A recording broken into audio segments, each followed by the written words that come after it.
There's a little story that I thought I might tell. A good friend of mine, Stuart, went to school together, and we were down at a junkyard here a while back when we were going to school. He had a Ford Phaeton, which is another story of how I came across that.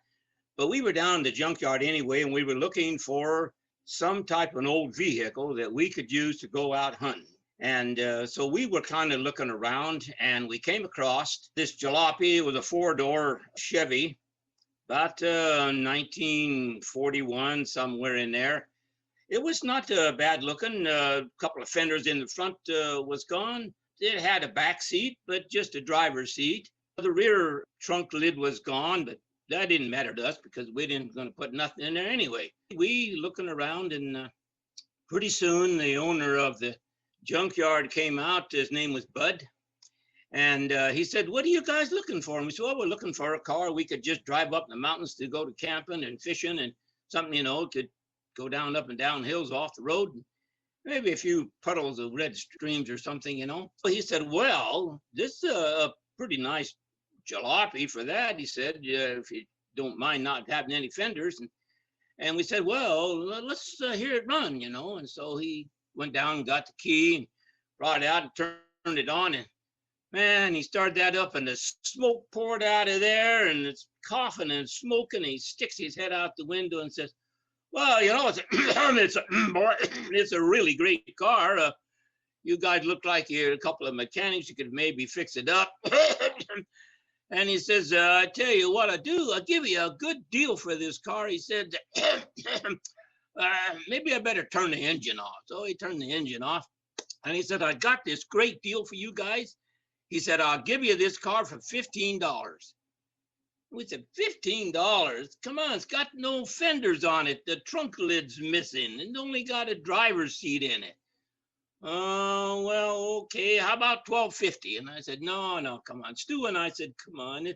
This thing's a pile of junk. The motor sounds like some washing machine running." "Oh, okay," said, "I'll give it to you for 10. So we said, "Okay, we'll take it for 10.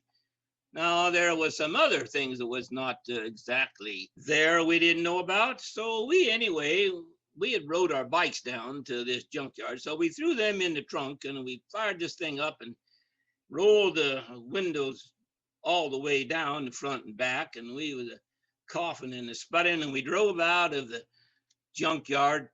And you go up this little hill. Well, at the top of the hill, we were doing fine. It chugged up there pretty good.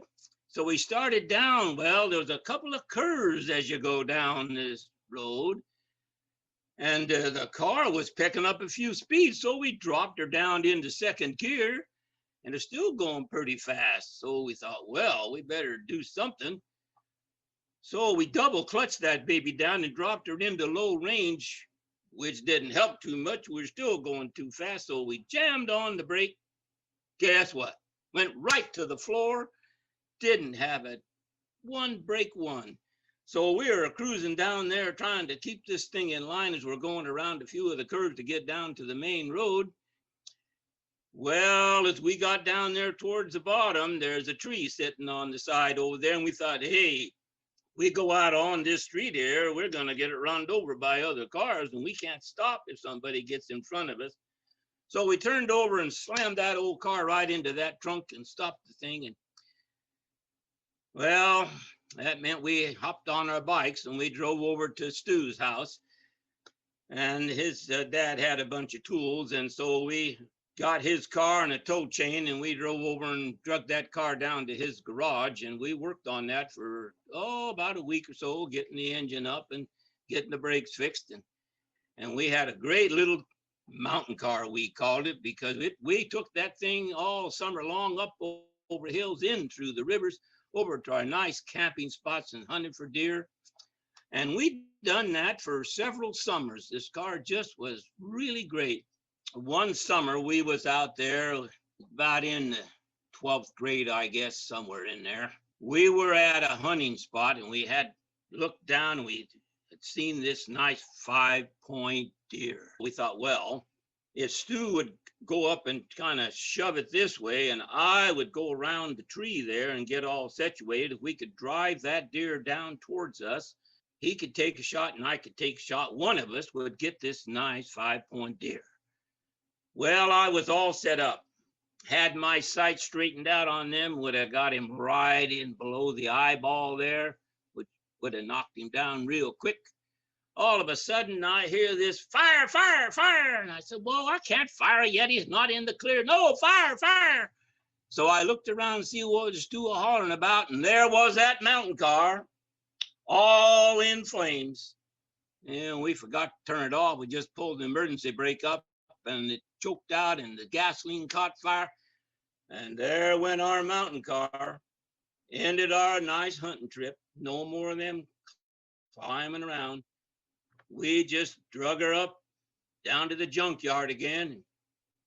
Guy gave us $2.50 for that hunk of junk, all burnt out. That's the end of my mountain car story. Thank you.